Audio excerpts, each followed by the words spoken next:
রাস্তায় দাঁড়িয়ে চা খাচ্ছিলেন। একটা পর্যায়ে ধূমপান ইস্যুকে কেন্দ্র করে এই গোলাম মোস্তফা রিন্টু যিনি, তার সাথে বাকবিতণ্ডা হয় এবং এক পর্যায়ে এই গোলাম মোস্তফা রিন্টু মহিলাদেরকে কিছুটা অবদস্থ করে এবং এই প্রেক্ষিতে ওই দিন যে যার যার মতো অবস্থায় চলে যায়। পরবর্তীতে এই ঘটনার উপর আমরা বিষয়টা তদন্ত অব্যাহত রাখি এবং আমাদের যে প্রাপ্ত তথ্য এবং যারা এই ঘটনার ভিকটিম তাদের যে জবানবন্দি অনুযায়ী একটা মামলা রেকর্ডের প্রক্রিয়া রয়েছে এবং গতকাল দুপুরে এই ঘটনার সাথে জড়িত গোলাম মোস্তফা মিন্টুকে আমরা তার লালমাটিয়া বাসা থেকে গ্রেফতার করি।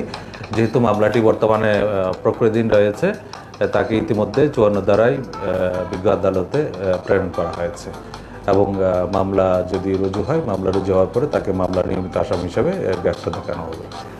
এটা একটা বিষয়।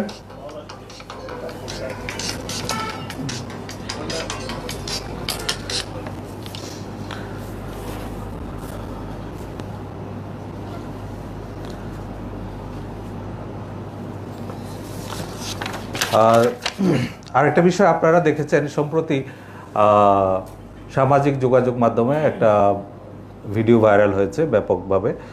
সেই ভিডিওতে আমরা দেখেছি একজন লোক রাস্তায় অবস্থান করা কিছু নারীদের প্রতি খুব বাজেভাবে আচরণ করছিলেন এবং এই নারীদেরকে শারীরিকভাবে তিনি হেনস্থা করেছিলেন এবং শুধু তাই না, এই হেনস্থার পাশাপাশি এই ঘটনাটা ভিডিও করে সামাজিক যোগাযোগ মাধ্যমে ছড়িয়ে দিয়েছিলেন, যার মাধ্যমে আমাদের এই বিষয়টা দৃষ্টিগোচর হওয়ার পর থেকে ঢাকা মেট্রোপলিটন পুলিশ বিষয়টা নজরদারির মধ্যে রেখেছিল এবং সেই প্রেক্ষিতে এই ঘটনার সাথে যিনি জড়িত মোহাম্মদ রাসেল হোসেনকে গতকাল DB cyber crime unit Motijheel এলাকা থেকে গ্রেফতার করে এবং এই ঘটনায়ও তার বিরুদ্ধে আইনগত ব্যবস্থা প্রক্রিয়াধীন রয়েছে।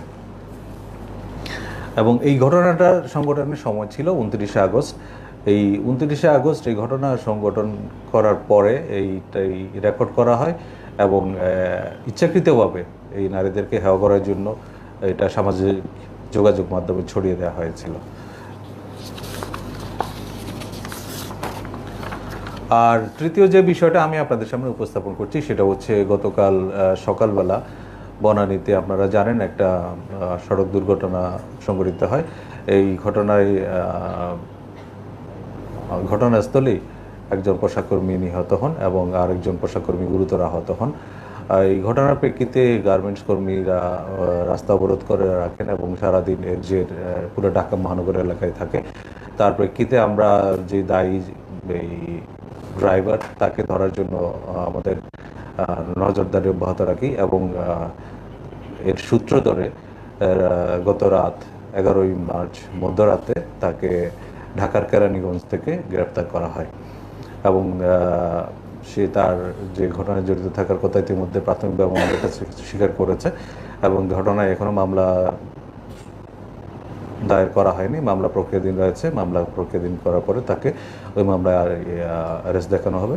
ইতিপূর্বে যে ঘটনাগুলো ঘটেছিল, ওই যে গার্মেন্টসের ওখানে যারা রাস্তা অবরোধ করে রেখেছিল কর্মীরা, তাদের যে কয়েকটা দাবি ছিল, তাদের অন্যতম প্রধান দাবি ছিল যে ঘটনায় জড়িত ট্রাক ড্রাইভারকে আটক করা এবং আমরা সেটা সফলতার সাথে সক্ষম হয়েছি এবং এই ক্ষেত্রে আমাদের যে ডিবি তারা যথেষ্ট মুন্সিয়ানার পরিচয় দিয়েছে এবং তাদের এই কঠোর পরিশ্রমের মাধ্যমেই আমরা এই যে দায়ী ব্যক্তিটাকে আইনের আওতায় নিয়ে আসতে সক্ষম হয়েছি। ধন্যবাদ। এই বিষয় ছিল আবার আজকে আপনাদের সামনে ব্রিফিং সংক্রান্তে। আপনাদের যদি কোনো প্রশ্ন থাকে প্লিজ। হ্যাঁ প্লিজ, একদিকে নেই আগে। হ্যাঁ, এখন আবার পুলিশ 54 ধারায় তাকে গ্রেফতার করেছে এবং বলছেন যে ওই ঘটনায় মামলা প্রক্রিয়া। একটু বিস্তারিত বলবেন, 54 ধারায় আপনারা গ্রেফতার করলেন, তার মানে কি আপনারা প্রাথমিক অবস্থায় ধরে নিয়েছেন যে রিন্টু অপরাধী? এটি একটি বিষয়। আর কে মামলা করছে একটু বিস্তারিত বলবেন। এটা ইতিমধ্যে যারা ভিকটিম ছিলেন, ভিকটিমরা তারা মামলা দায়ের করার প্রক্রিয়া প্রস্তুতি নিচ্ছেন এবং তাদের অভিযোগের ভিত্তিতে কিন্তু আমরা এই রিন্টুকে গ্রেফতার করেছি। আর এদিকে কে বলছিলেন? হ্যাঁ, ওটা আমরা পরে বলছি। আজকে আমাদের আগে যে ব্রিফিং এর বিষয়ের মধ্যে থাকি আর কি। এটাও এখন মামলা প্রক্রিয়াধীন রয়েছে, মামলা হলেই আমরা জানতে পারবো যারা সাধারণত কোনো ঘটনায় যিনি ভিকটিম থাকেন, ভিকটিমের যদি নিকটাত্মীয় বা পরিবারের কেউ থাকেন, সেক্ষেত্রে ভিকটিম তারা বাদী হয়ে মামলা করতে পারেন। আর যদি সেই ক্ষেত্রে তারা যদি বাদী না হন, অবশ্যই পুলিশ বাদী হয়ে মামলা করবে।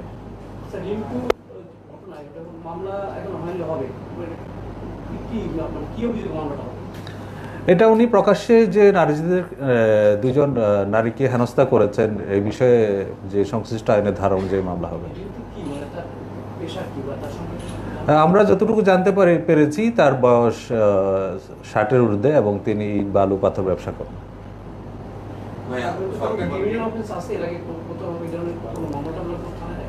এটা আমরা তদন্তকালীন সময়ে আমরা যাচাই বাছাই করে দেখব তার পূর্বের কোনো অপরাধের ইতিহাস রয়েছে কিনা। সরকার থেকে বারবার বলা হচ্ছে যে আওয়ামী লীগ নানাভাবে পরিস্থিতি ঘোলাটে করার চেষ্টা করছে। এই বিষয়ে যতটুকু জানতে পেরেছি, তার স্ত্রী হচ্ছে যুবলীগের নেত্রী এবং তার ছেলে যে সেও ছাত্রলীগের সঙ্গে যুক্ত ছিল। তো সব মিলে সেই প্রাথমিক অবস্থায় আপনাদেরকে কি বলেছে জিজ্ঞাসাবাদে? সে কি এটা কি ইচ্ছা করেই করেছে নাকি পরিকল্পিতভাবে প্ল্যানিং করে সেই কাজটি করেছে? প্রাথমিক জিজ্ঞাসাবাদে সে কি বলেছে? এটা আসলে যেহেতু ঘটনাটি এখনো তদন্তাধীন রয়েছে, আমরা এই সংক্রান্ত বিস্তারিত জিজ্ঞাসাবাদ করব এবং এর বাইরে যদি কোনো রাজনৈতিক বা এরকম অন্য কিছু বিষয় থাকে সেটা অবশ্যই তদন্তে চলে আসবে। হ্যাঁ, শ্যামলী ঘটনা যেটা ঘটেছে আপনার, এটা গত 29শে আগস্টের ঘটনা। 29শে আগস্ট এই যিনি আমরা একটা ভিডিও ভাইরাল হতে দেখেছি এবং সেই ভিডিওতে দেখেছি যে একজন লোক একটা লাঠি হাতে কয়েকজন নারীকে ধাওয়া করছেন এবং কয়েকটা জায়গায় তাদেরকে বেধড়কভাবে পিটাচ্ছেন, যেটা খুবই দৃষ্টিকটু এবং আমাদের যে নারীদের চলাফেরার স্বাধীনতার প্রতি একটা মানে খুব আমরা মনে করি যেটা কোনোভাবেই এটা করা উচিত হয় নাই। তো এই ক্ষেত্রে এই বিষয়গুলো আমরা আমাদের নজরে আসার পরে আমরা দেখেছি এরকম যারাই যে নারীদের প্রতি সহিংসতা সৃষ্টি করার চেষ্টা করবেন না কেন, তাদেরকে অবশ্যই আইনের আওতায় নিয়ে আসতে হবে। আমরা চাই এখানে পুরুষদের মতো নারীরাও যেন তারা চলাফেরায় কোনো রকমের বাধা সৃষ্টি না হন এবং যে কেউ যদি আইন নিজের হাতে তুলে নেওয়ার চেষ্টা করেন সেক্ষেত্রে অবশ্যই আমরা কঠোরভাবে তা দমন করব। এটারও আইনগত ব্যবস্থা প্রক্রিয়াধীন রয়েছে। এটা আসলে নারী শিশু নির্যাতনের যে ধারাগুলো আছে সেটার মধ্যে যদি পড়ে তাতে পড়বে, অন্যথায় অন্য আমরা পেনাল কোডের ধারায় বন্ধ হবে। তার